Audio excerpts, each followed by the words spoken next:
Hey guys, Janelle here from janellemma.com. Welcome to Wellness Wednesday, and today I want to speak to you about self-care tips that we can really put into our daily lives as a stay-at-home mum or a stay-at-home parent. Now, I know personally firsthand what it's like to have a home-based business and be a stay-at-home mum.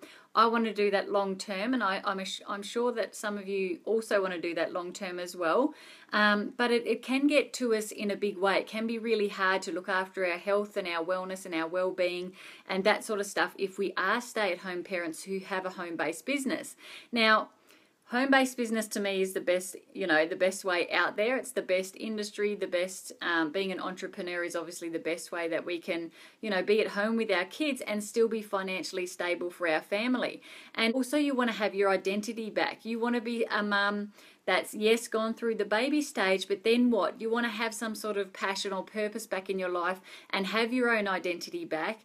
And by having a home-based business, you can actually do that. You can really do that and put yourself into that frame of mind of knowing that you can financially contribute to the family as well as looking after the family and being at home with them all the time. So today I want to talk to you about 6 tips as, if you are a stay-at-home parent who has a home-based business, there are some tips that I want to give you which can really help you in your day-to-day lives. We can get very bogged down with all the things that we feel we have to do, business-wise and parent-wise, and help our kids with certain things and that sort of stuff. And so I would just want to go through a few of those with you today.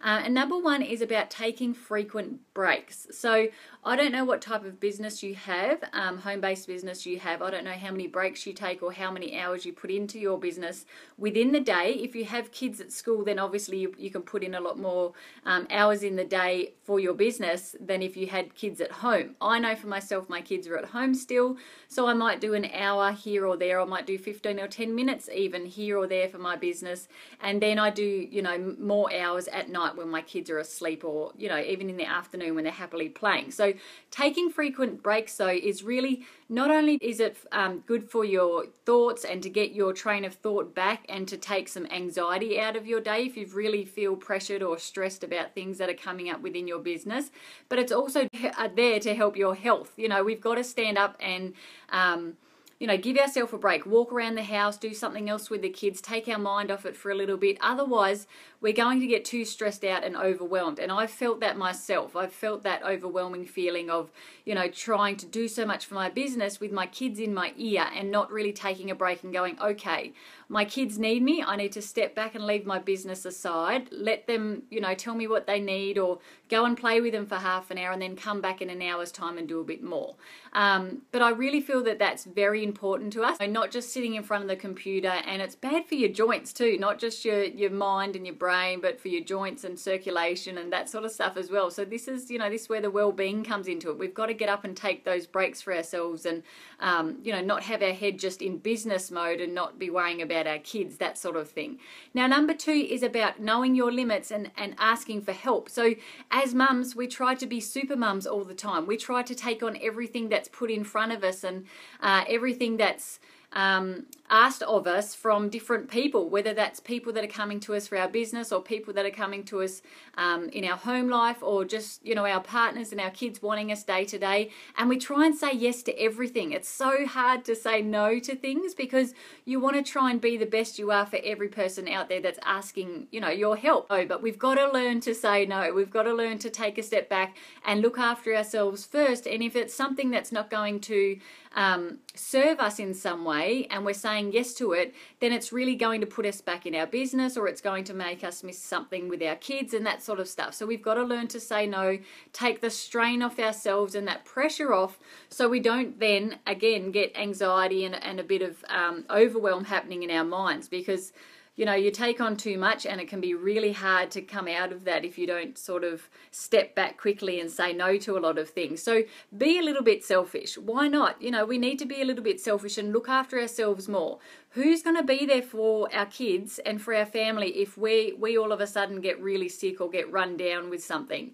it's, I sort of think of that for myself. You can get to the stage where you do feel really run down and all you want to do is sit on the couch for the day, and then you think, well, who's going to cook the dinner? Who's going to clean up the house? That sort of stuff. And that's only minor, but if you got really sick and you weren't looking after yourself, your health and well-being properly, and something really bad happened, then you've got to think about, what would that impact on your family? What kind of impact would that have? Which is really scary to think of. So we've got to say no to more people, and we've got to make sure that we're saying no every single day. We don't have to be saying yes to everyone, and schedule a lot of things. So you can say yes to whatever someone is asking, say yes to them on a different day. Just say, no, I can't do it this week, I'll do it next week, that sort of stuff.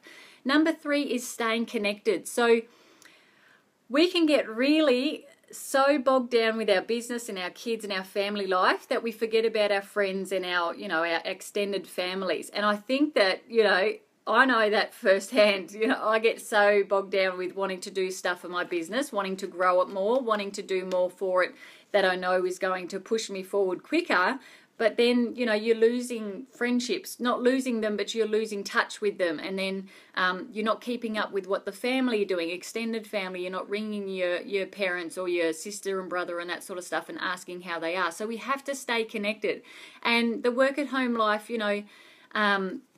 it can get hard to do that because you sort of get into such a routine as to what you do every single day for your kids and your business and your partner and your kids and your business and your partner, and then you forget about all the other things. So maybe take a day on the weekend where you just do things with your friends, or where you spend that time with your extended family, that sort of stuff. But staying connected is really important.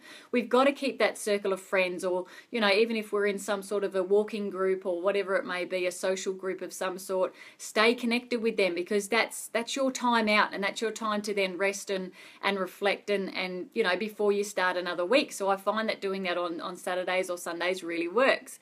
Now, number 4 is exercise and meditate. Now, when I say exercise, I don't mean you've got to bust your bum doing, like HIIT programs and high intensity workouts all the time and that sort of stuff. But even things like meditating or Pilates and yoga, and that's still all exercise. It's still all something for the body, the stretching side of things and getting the heart rate up a little bit, and, just being mindful of what you're doing in the moment and exercising in a certain way. And obviously, exercising, not only good for the heart, but it's good to clear the mind. Even if you just go for a half an hour walk every day or every second day, that's really good for your health. It's very good for that well-being of clearing your mind and of setting yourself and your intentions up better for the next day, and being that better mum for your kids and that sort of stuff if you've got a clearer mind and you're not feeling so bogged down. So exercise to me is really important, whether that's something small like meditating and Pilates and yoga, or whether that's the really big stuff if you like the hardcore workouts and that sort of thing as well.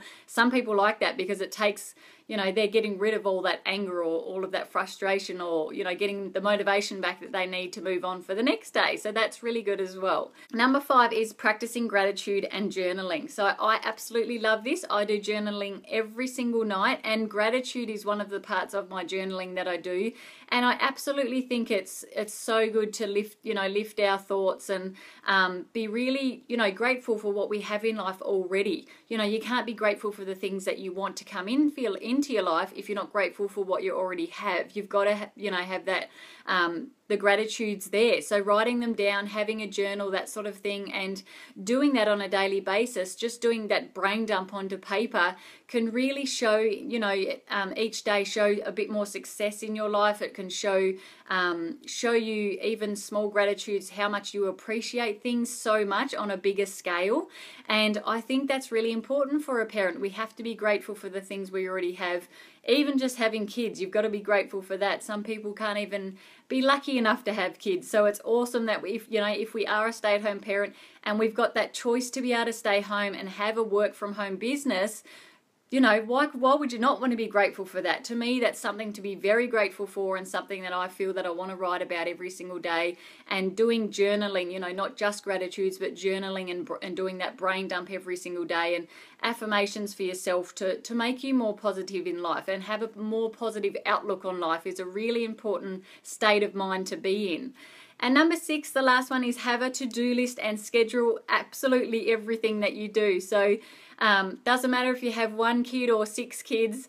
I think that having to-do lists for everything that we do and scheduling things in our diaries or our planners and that sort of stuff is absolutely has to be done for our business. It has to be part of our day. Otherwise, we're going to forget things. We're going to, we might forget a really important event, or we might forget something with our business if we had to follow up with someone and that sort of stuff. So I find that making sure you've got a to-do list of what you do every single day, tick off the things that you've done, write down the next day the things that you haven't done, and then scheduling in your diary when you need to meet up with people or when you do want to catch up with family and friends. Have that written actually in your diary to make you accountable to do it. I have it written in my diary as to when I see friends and stuff like that, write it down on a Sunday or write it down on a Friday night or something like that, and it makes me do it more. It makes me want to do it because I'm like, oh, that's what's coming up next. Yep, that's what's coming up tomorrow. So writing it down puts that picture in your mind, and your mind goes, okay, that's what I need to do. And obviously that's going to be more beneficial for you and for your health and your well-being and wellness and that sort of stuff. So I hope you got value from those tips today. Why not put a 1 in the comments if you have some more tips and you want to share them with us? Put a 1 in the comments, and also comment a favorite tip of yours for for stay-at-home mums and within wellness and their health and well-being and that sort of stuff. Put a 1 in the comments and comment what it is that you feel is on top of these 6 tips that I gave you that you really put into your daily lives to help you with your health and wellness. And put a 2 in the comments if you like these wellness videos and you want to see more of these. I do them every single Wednesday, so put a 2 in the comments if this is something that is of value to you. Please share and comment this if it was of value to you, and please subscribe to my videos if they are something you are interested in, and I'll see you all on the next Wellness Wednesday video. See ya!